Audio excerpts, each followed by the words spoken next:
there'd be more of this. That's more what I'm doing. A lot of that, a lot of big motions.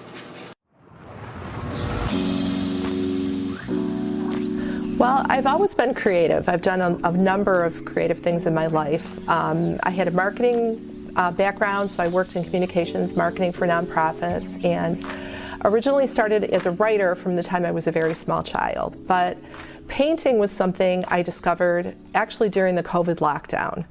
I'd always admired painters and art that I'd seen and thought I could never do that. And that time gave me the opportunity to try. And I discovered that I loved it. It just lit something up in me that hadn't been there before. So that's really why I decided to continue with painting and have discovered it's something that I don't know how I ever lived without. I think looking at a blank canvas for any artist is such an intimidating experience. You know, you start off with that white, empty space. For me, I'm motivated by a couple things. I'm inspired by nature, for sure. I love nature, I love the beauty of nature, and I want to translate that in some way for people. But even more than that, I'm motivated by color. I love color. I love experimenting with color, trying different color combinations. So a lot of my creative process and how I begin a painting is deciding which color I'm going to invite to speak the loudest, so to speak. So I do a little bit of thought about that, but I consider myself an intuitive artist, so I really allow those first marks that I make, which might be very random, to inform the next mark rather. So I try to just do the next right thing.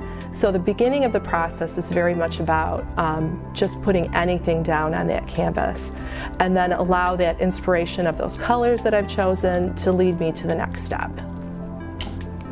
For anyone who's considering art and wants to begin painting, for instance, you have to be a little bit courageous, and you really just have to try. A lot of times we hear people say, oh, you're so talented, you have a lot of talent, and I think that's kind of a myth. I think that the best artists are artists that just go out there and try, even though they're afraid. I'd have to say I'm afraid every single day.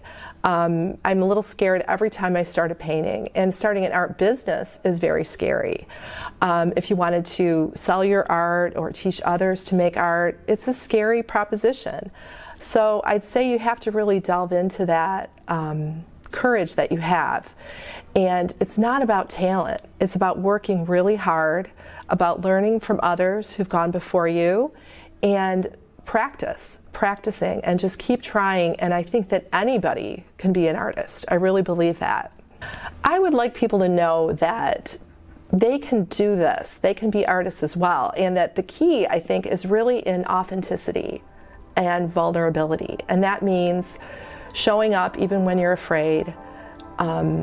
I think that I'm a pretty good example of that. I've taken some risks in my life, and it's scary, but I think that that shows in my art that a beauty can come through, that if you work through the messy middle, which is a big part of my practice, you'll find something beautiful at the end. And I'd like to be there for others and encourage them on that journey.